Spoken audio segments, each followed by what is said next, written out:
25 years ago, I sold my soul to the devil to become a corporate executive. I quit it all to play the blues. My name is Tom the Suit Forrest, and this is Chasing the Blues.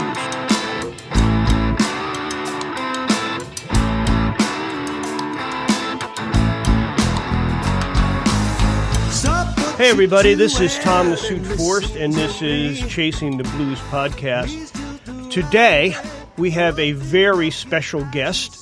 I think I would call him the 21st century guitar hero, Anthony Gomes. Hey Anthony, how you doing, man? Wonderful, Tom. Thank you so much. No problem. You probably don't remember, but I'm going to kind of enlighten you a little bit. I am not only doing what I normally do on this podcast, but when I heard that you were going to be on the show, I said, man, I am already a fan of Anthony Gomes. Wow. I have been a fan for yours for a long time. Do you remember, now this goes back 3 or 4 years, you were doing a gig for Betsy Brown in Memphis?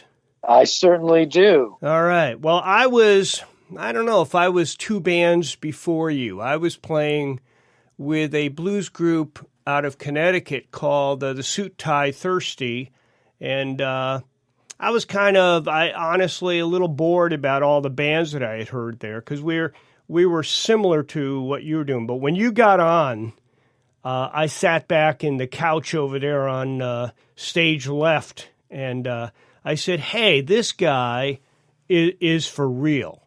And it was, thank you. Yeah, it was perfect. You were definitely a rock guy. When you brought up the Marshall, I thought, oh man, this is going to be different than what what we've heard in the past. And you know what? 2 ways. yeah. I thought it's either going to be real loud and bad, or it's going to be great. I honestly thought you did a great show. Thank you. I even mentioned it to Betsy. I said, man, of all the people on that show, I thought you were the greatest. As a matter of fact, I am the proud owner of one of your CDs, Electric Field Holler. Wow, wonderful. Well, hey, this is great. This is great. I thought you would like to know that. So let's start off a little bit before we talk about some of the folks you've opened for, including Mr. King. I won't tell people which of the 3 kings he might be, but let's start. I know you're from Canada, right? Yes. All right. So when did you actually start playing guitar?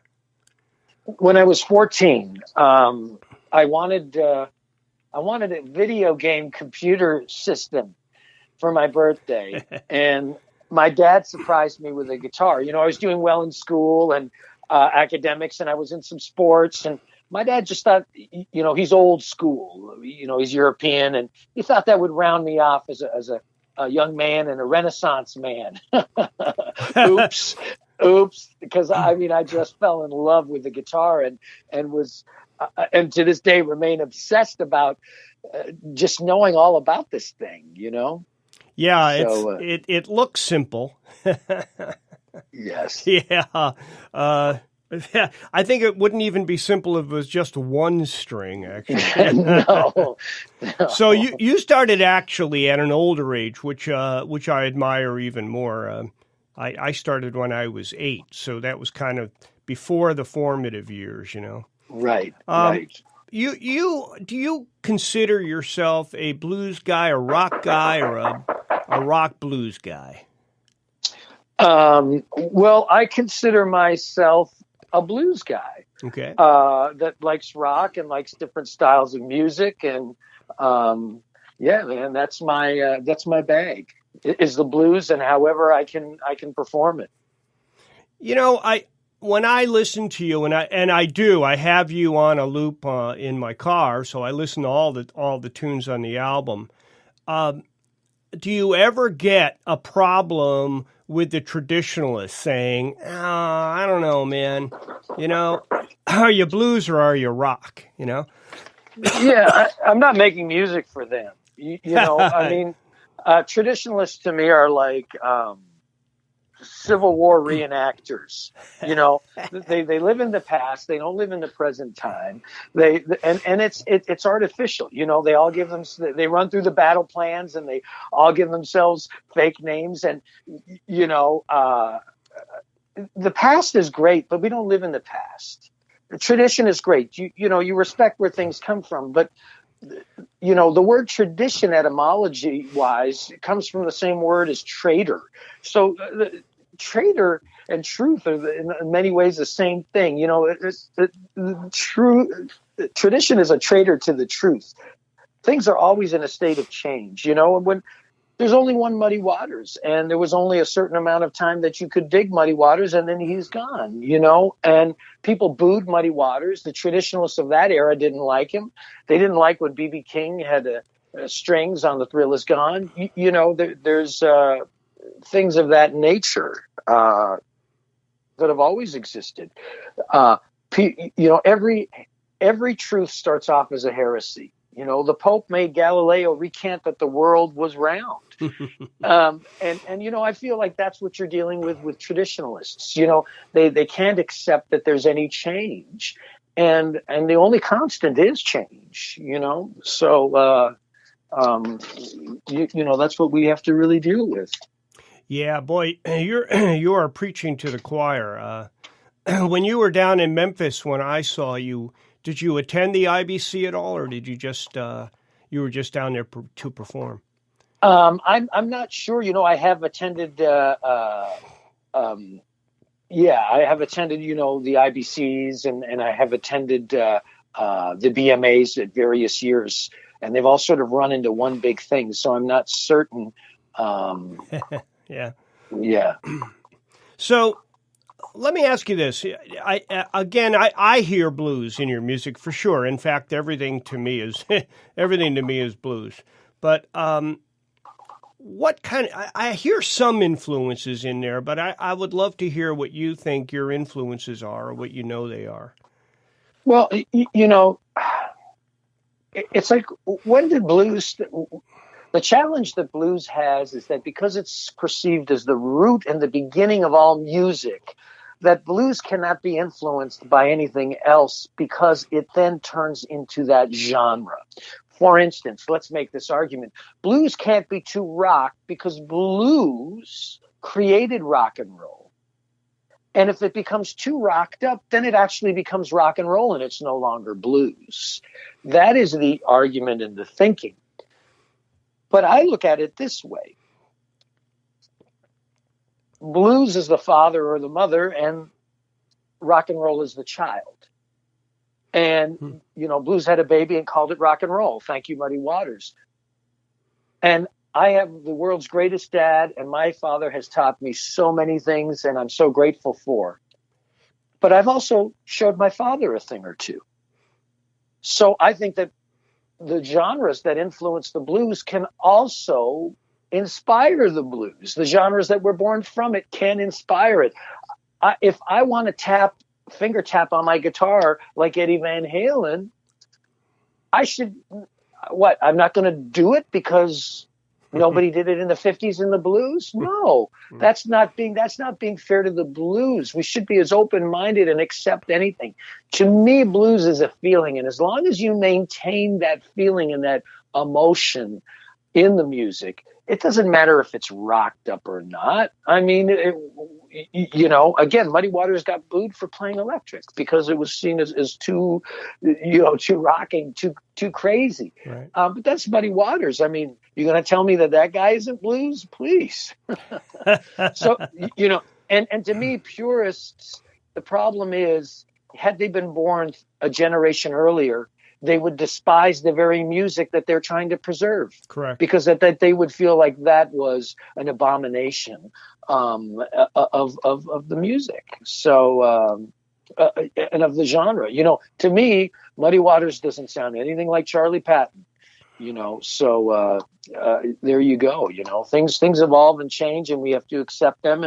And you know, and the stigma with the blues too is there's also a racial element and a cultural element that sometimes is a slippery slope to talk about because People get all weirded out when you talk about race, and especially when you're in that country. Yeah. So let's look at it this way for a second, if you will. Being Canadian, I must talk about hockey. And Canadians believe we invented the sport, we created it, and we're more passionate. There's no country that's more passionate about hockey than Canadians. And what happened in hockey was in the 70s and what have you, European players started to play hockey. American players started to play hockey. But European players had a much different game. They had a more skilled finesse game with a bigger ice surface, and they were more about passing, and it was more poetry, but when they would play a Canadian team, they would get their butts crushed because the Canadians played a very physical game. Yeah. And a lot of Canadians didn't like Europeans. And they said, we're going to play old-time hockey. That's real hockey. But the game today is a combination of these European influences and Canadian influences. And lo and behold, the best player on the Toronto Maple Leafs is an American player. You even have wonderful American hockey players. And there were, in the beginning, there weren't any African Americans playing hockey. Now, PK Subban is a star player on the Nashville Predators. So if you look at something like hockey, that is a cultural Canadian thing, it went through the same thing that the Blues did. People were saying, oh, if you're not Canadian, you can't play hockey. Oh, it's not old-time hockey. No, in fact, you can. And some of the best players in the world come from Russia and the Czech Republic and Finland and Sweden. And it's made the game greater. I would argue the same thing with the Blues.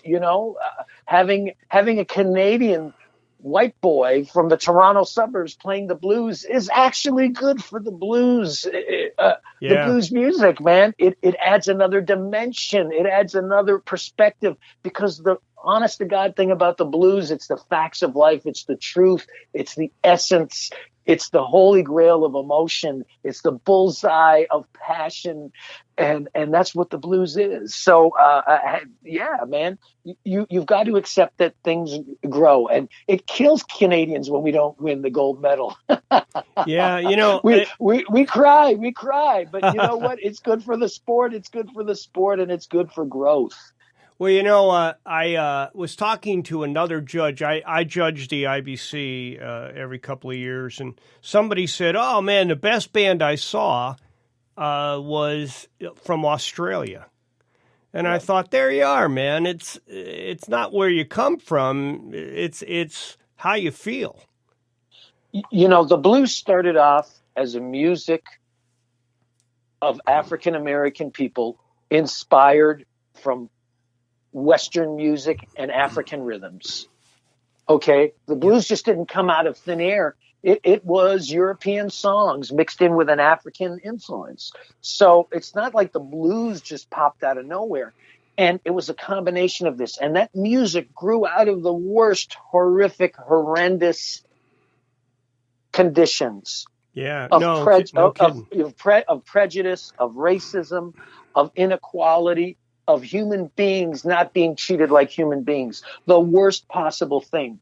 But out of that horrific thing grew something beautiful, a music that is now grown beyond Mississippi to the world, a music that now embraces all colors and beliefs playing this music. And that's a testament. Out of all this darkness was born this beautiful light called the blues music. Yeah, man, I can't think of anything better than that. No, you're right. I don't know if everyone knows that Anthony Gomes is, you definitely sound like a philosopher, but you are absolutely a noted blues historian. I understand that you had the highest GPA in history at the University of Toronto. Is that accurate?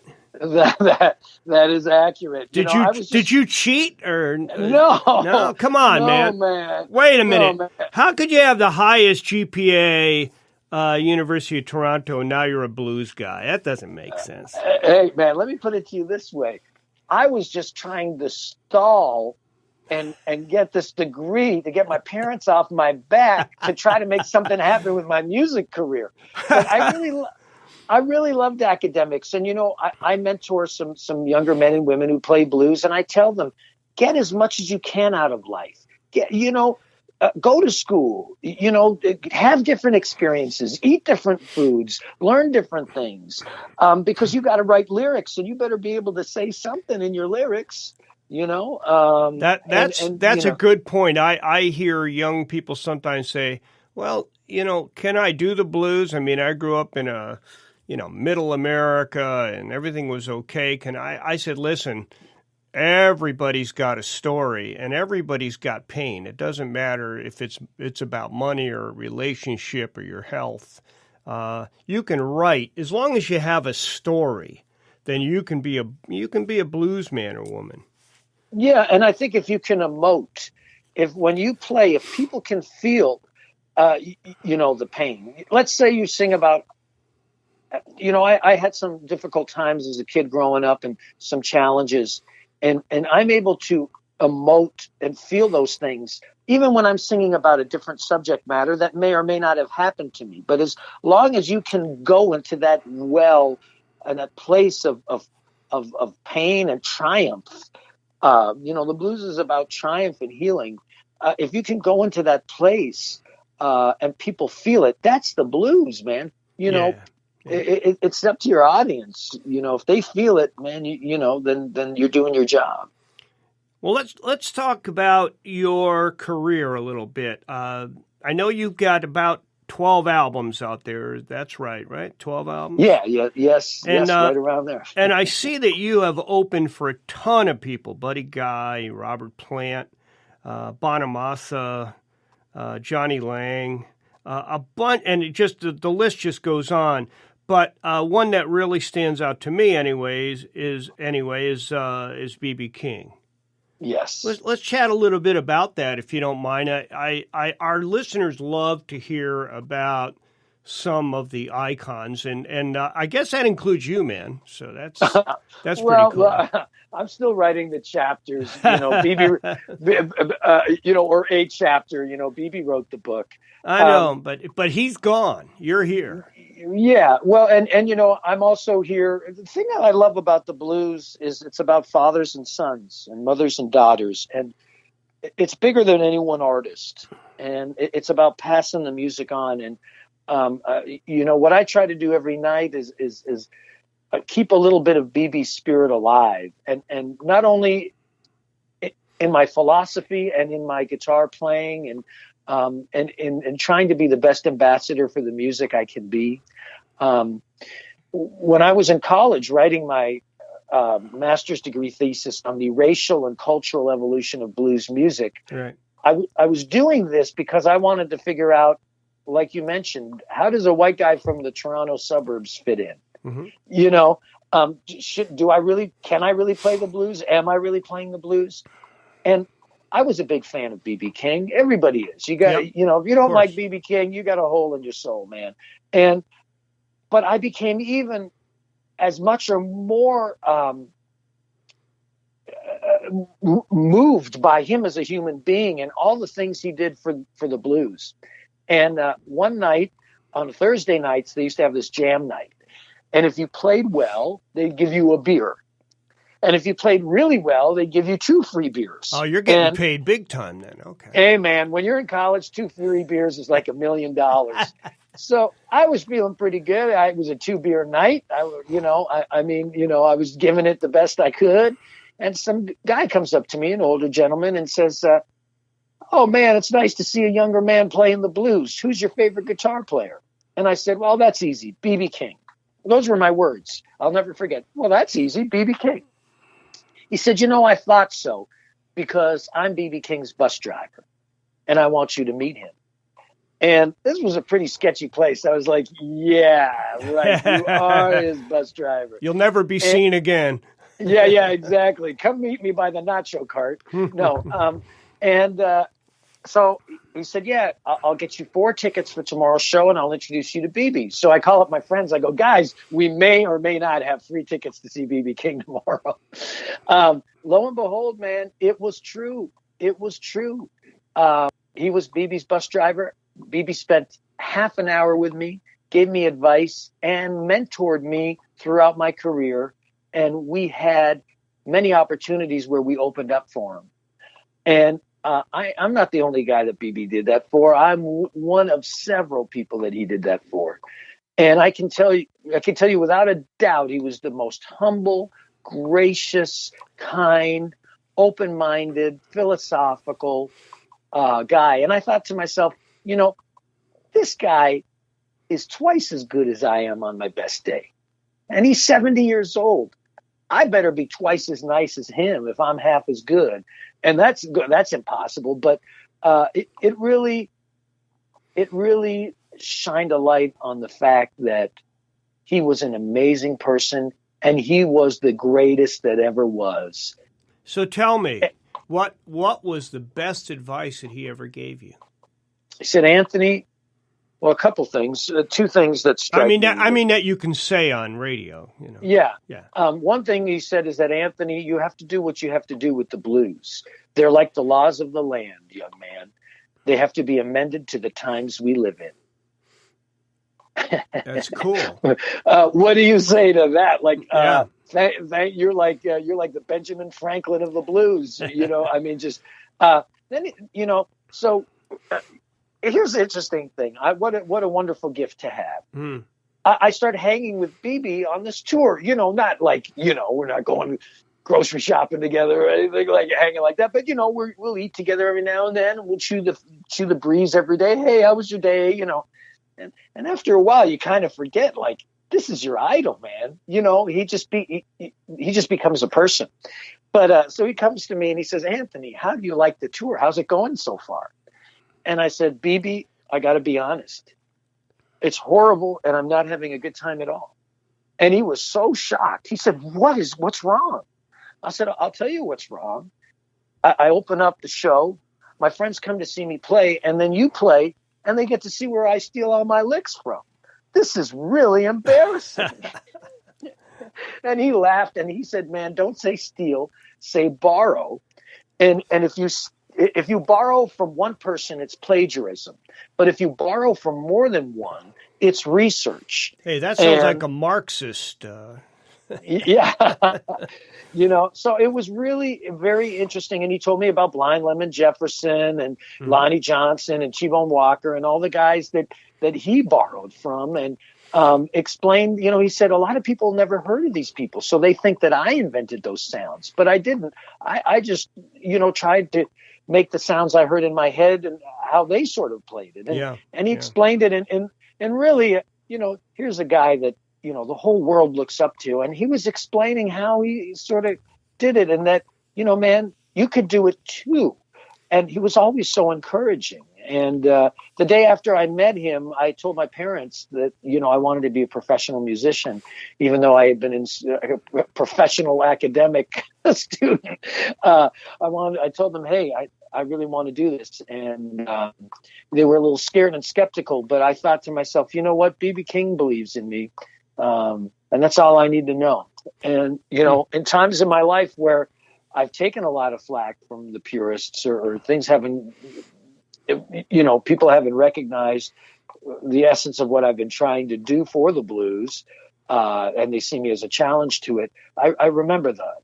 And it really keeps me going, man, because sometimes those are really tough days. Yeah. I'm gonna give you another compliment.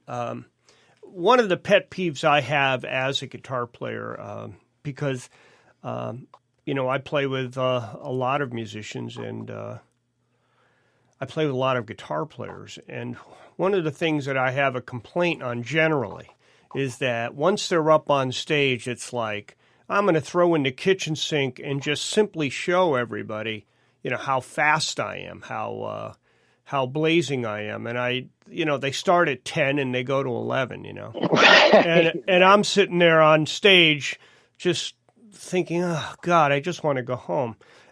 What I've noticed about you and I don't think I can say that you sound like B.B. King. But you have the sensibility of B.B. King, because one of the things I appreciate about your playing is you have dynamics, you have fast, you slow, you seem to be a proponent of the use of silence. Those are the things that I believe a real blues artist will do. And by the way, folks, I haven't mentioned this because we tend to do the instrumental thing. You also have a very strong voice. Thank you. Sometimes that doesn't happen, but I don't know if you consider yourself a guitar player first and a singer second or whatever, but I would say that if people are listening to you and the album I mentioned, Electric Field Holler, you'll find both are very strong. We are running out of time a little. Before I stop with you, Anthony, I wanted to ask you about this foundation that you have, which I was very interested in. Can you give us a little info on that? Yeah, it's called Music is the Medicine, and people can visit it at musicisthemedicine.org. And in 2010, I started a foundation with some friends, and we're just old hippies, man. We believe that music can impact tangible change in people's lives, and it's a healing force. And, some things I haven't really talked about till recently is my mother is a diagnosed paranoid schizophrenic. And that made growing up a real challenge. Further, when I was growing up, my father had a real estate company, a smaller company with maybe a dozen salespeople. And he got into a very heated disagreement with one of his real estate salesmen that were working for him. And they wanted a big advance on money, and my dad wouldn't give it. And that person after went into a courtroom and shot a bunch of people and killed an attorney. He became Canada's most wanted man and at large for many years, and our family's life was in danger and perceived danger. So we had police support. Well, somebody who has, paranoia and schizophrenia, a day-to-day life is really challenging. For somebody like my mother, where there was actually a physical threat, she basically went into meltdown mode. And I for several years, I lost my mother. Guitar is the only thing that got me through life. And my parents bought me a guitar, and that became my salvation. And if music has been good to me and for me, and I just wanted in some way to give somebody that guitar that I was given, to give them some healing through music. And, I don't want this to get at all political, and, everybody went out to vote yesterday. But I've been on the side of gun violence where, the news story is there and you're the big sound bite, and then the next day nobody cares and it's business as usual. But that violence affected my mom for her entire life. It affected my upbringing. It affected my dad. It affected and nobody was really killed in our family. They were just on the periphery of it. And it was so challenging. And I know the only way to beat darkness light and through music. So through Music is the Medicine, we've given guitars to war vets with post-traumatic stress disorder. We've worked with kids with nonverbal autism. We had one war vet who hadn't spoke since the Gulf War. And after taking some guitar lessons, he started to speak again. And he went to the guy next to him and said, "Can you show me how you did that?" Music was a bridge for communication. My mom is from Quebec, the province of Quebec in Canada. And I have a good friend in the medical field, and his name is Tony. And my friend Tony calls me up and he goes, "You're never going to guess what? There's a choir in Montreal made up of mentally ill patients, paranoid schizophrenics, and they're in a choir, and they've released 3 CDs, and they tour and do gigs, and they've even played in Europe." So wow. I immediately wanted to do something for them. My mom had been treated at this hospital, in fact, 30 years ago or 20 years ago. And we decided that they were renting a PA system to do their gigs. So we went to our fans and we said, "Hey, we want to raise money for these people so they can have a PA." And they came to our show and we sang one of their songs. We learned one of their songs. They sang one of ours. There wasn't a dry eye in the house. It was so moving. I've still got chills when I think of this. And we said, okay, we got to do more. We talked with a guy named Danny, who's a music therapist, and he's so wonderful. And he said, my vision is to have a recording studio in the hospital.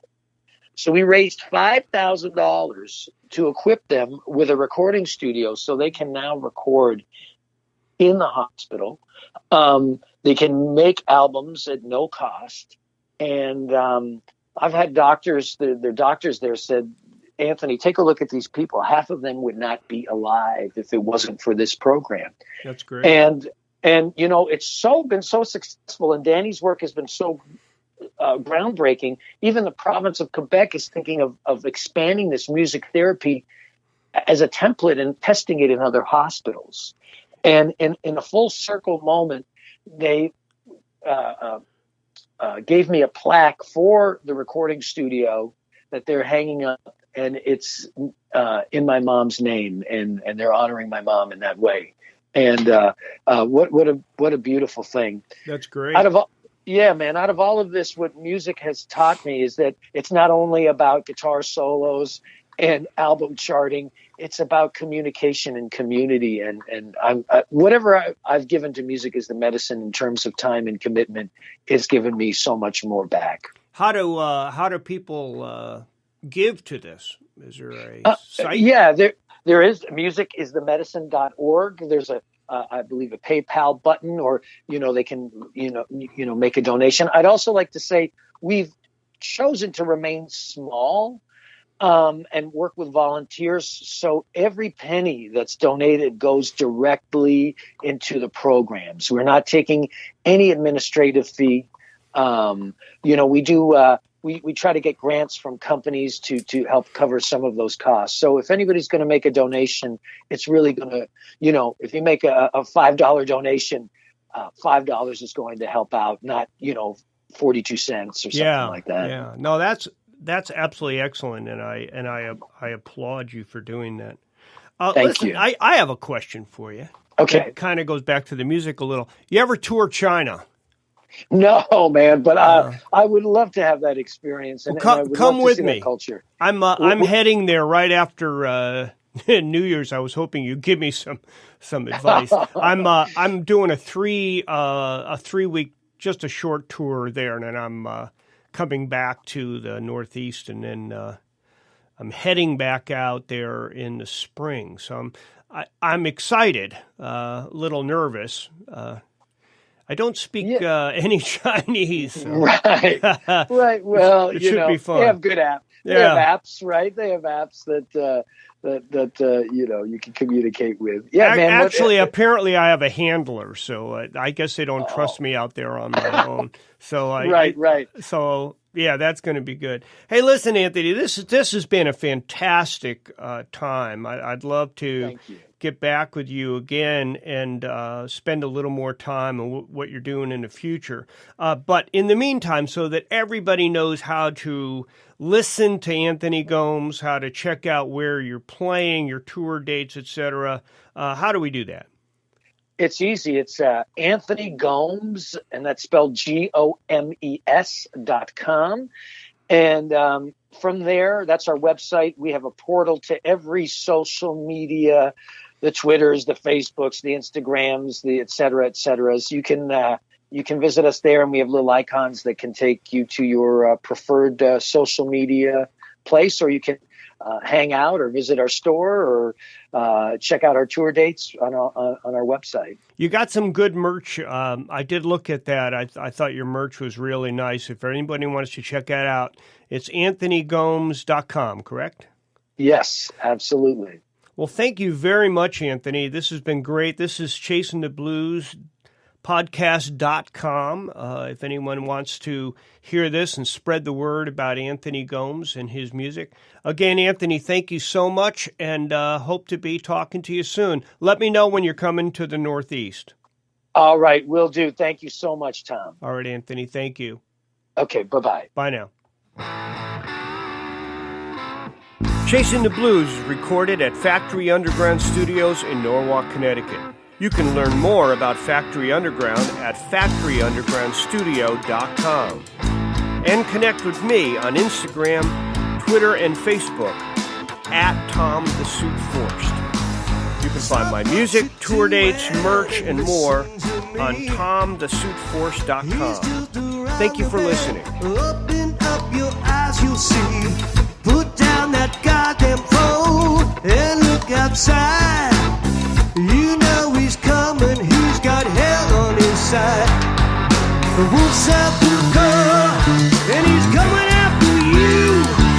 The wolf's out the door, and you don't have a clue. The wolf's out the door, and he's coming on strong. The wolf's out the door, and it won't be long before you hear him scratching on your window pane. Fear and confusion will surely drive you insane. He's hungry waiting, so just walk outside. Your life is over, nowhere for you to hide.